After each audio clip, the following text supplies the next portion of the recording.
Morning, children.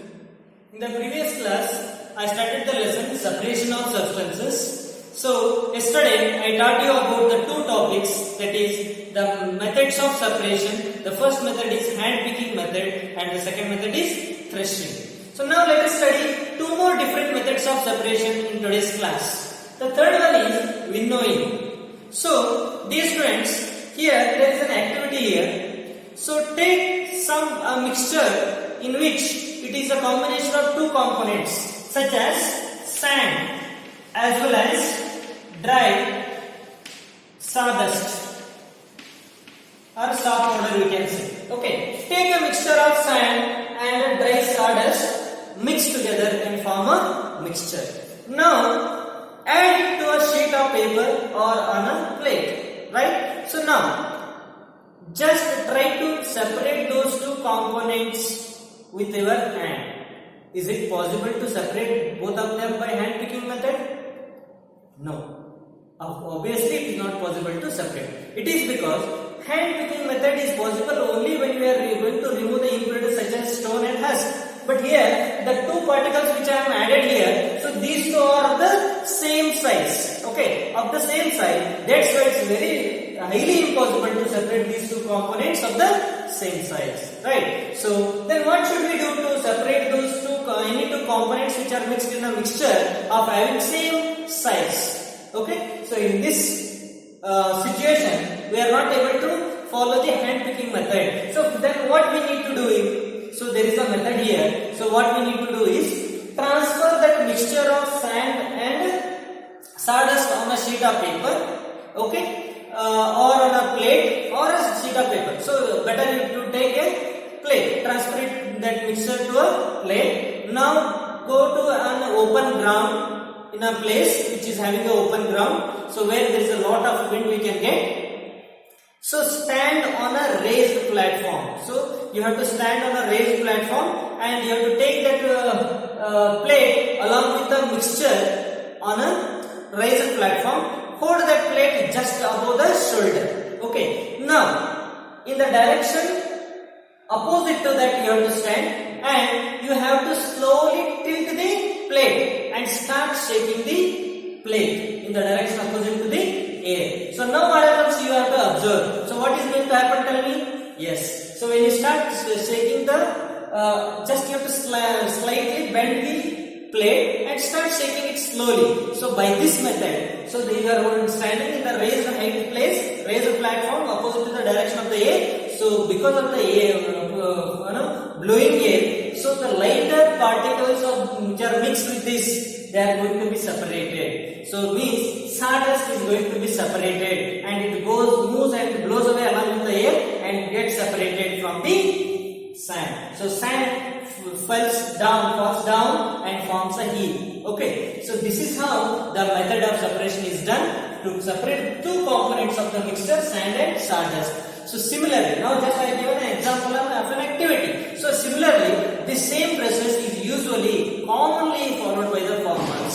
So what the farmers do is, so after the harvesting they will be having the grains. Okay, so those grains are mixed up with the what? Husk and some other component, other impurities. Okay, in order to separate those two, all the components of a mixture, the farmers go to an open ground and they stand on a raised platform and they take some quantity of those mixture on a plate and they stand in just right opposite to the direction of the wind and slightly they bend that plate and slowly they start shaking. So easily, obviously what happens there, all the lighter particles they start blowing along with the air and they fall separately, they get separated out. Okay, for example, husk. Okay, so husk and other lighter particles they are blown away along with the air, whereas the seeds of the grain they just fall down just near the platform where you are standing. They fall down there only near the platform where they can form a heap of those grains. Okay, so big heap of those grains is formed. So this is what is being followed by the farmers.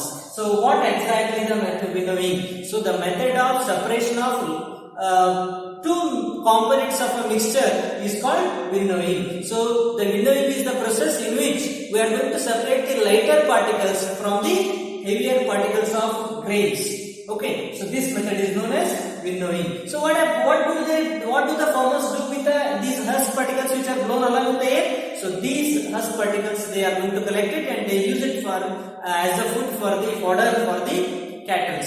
Later on, these grains are packed in the gunny bags. They can be used for home purpose or they can be sold later on at the market. So this is what the winnowing process. I hope you understood this concept. And next method, it is sieving. Okay, so this is also one of the method of separation. So you might all have observed in your room, before you prepare any dish of flour, before your mother cooks any dish of flour, for example roti or chapati, first of all she is going to take the flour. So directly she won't take it for the cooking. So before that what she does is, by using the sieve she is going to get the fine flour. So with the help of sieve she is going to get the fine flour. Later on she take it for the cooking. So same thing is being followed here. So what is done here is, so many times the flour which you get from the flour mill, that may be mixed with some bran impurities. Okay, so what we need to do is, we take a sieve, put pour all the flour into it and slowly shake that sieve. So later on what happens, the fine particles of the flour, they pass through the small holes and get collected in another container. Okay, so whereas the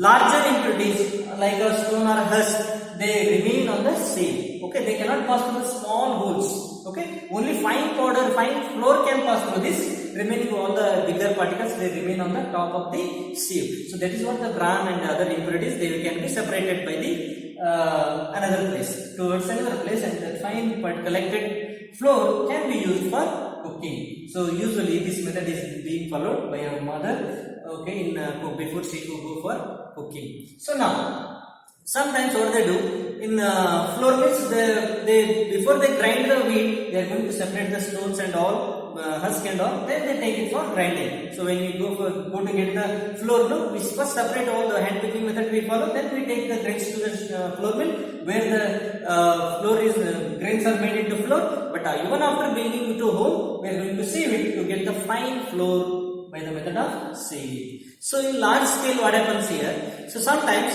a bag full of wheat is poured on a slanting sieve. So you might have observed that slanting sieve. It is having a net, which is having a net of small eyes will be there. I mean, small net holes will be there. So all bag full of wheat is poured on it. So at that time, what happens? All the grains form a heap. Okay, they fall down here. All the impurities such as stone, husk, stalk of that, everything will get separated. Only the pure grains are separated on other side, and on other side the waste impurities are removed on the other side. Okay, this is what is being followed. So in the same manner at the construction sites, so in order to get the proper sand, pure sand, fine sand, so the workers, what they do, they pour that sand onto a net like object. So at that time all the fine sand gets separated and all the impurities like a stone and mud, clay, etc., that will be separated out with the help of that device. Okay, so I hope dear children you have understood the concept of winnowing as well as sieving. So remaining methods let me continue in the next class. Thank you and have a nice day.